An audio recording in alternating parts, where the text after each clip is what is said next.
Good morning, everyone. Today we're going to continue with our thermochemistry chapter.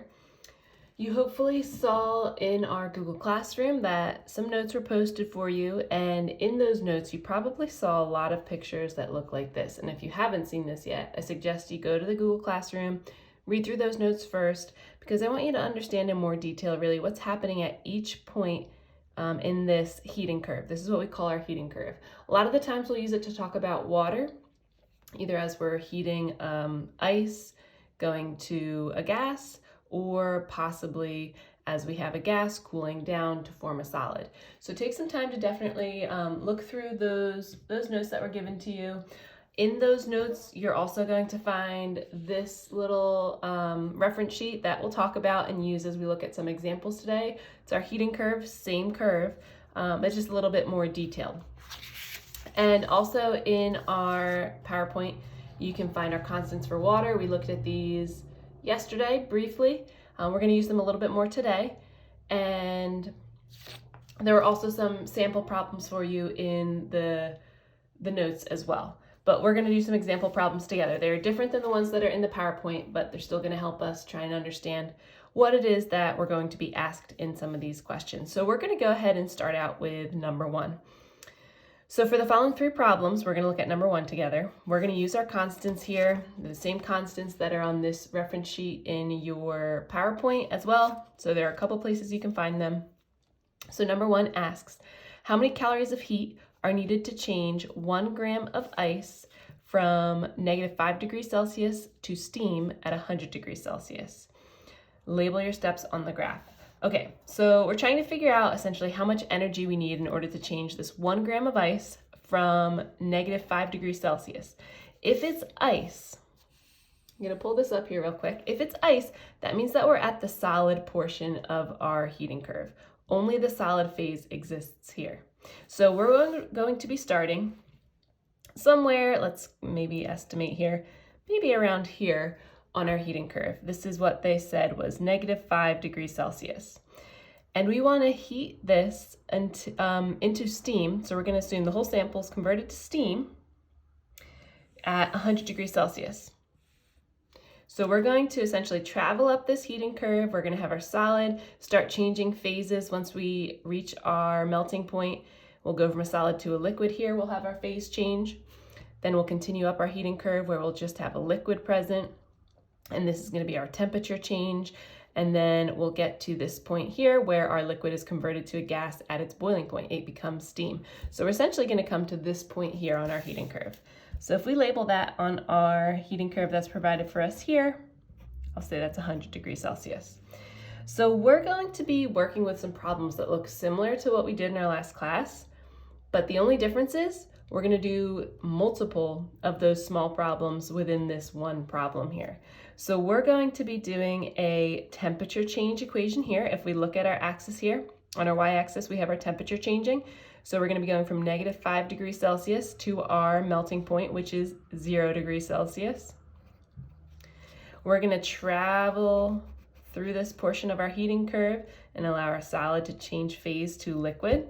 Then we're going to change temperatures. Okay, we're going to change temperatures as all of the energy that's being added in this portion of our heating curve is going to be really just changing the temperature of that water sample.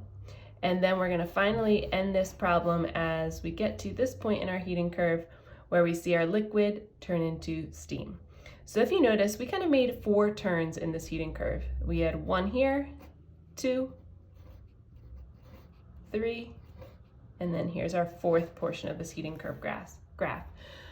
So what we're going to do, because we have temperature changes, we have phase changes in this graph, we're going to have to set up 1, 2, 3, 4 problems for this particular question. So we're going to start with our first portion of this graph. We're going from -5 degrees Celsius. Every time we make a turn on this graph, essentially we're going to have to set up a new problem. Okay, so this is because we have different values for specific heat. We have different heat of condensations, heat of fusion. So each portion of this graph needs its own equation. So we're going to start with going from -5 degrees Celsius to 0 degrees Celsius. That's a change in temperature. So since that's a change in temperature, we're going to start out with Q equals mc delta T. A change in temperature, we need this equation. So Q equals the mass. Our mass is going to be 1 gram for this whole problem. Our specific heat of ice, if we look for our specific heat of ice right up here, it's going to be 0.5.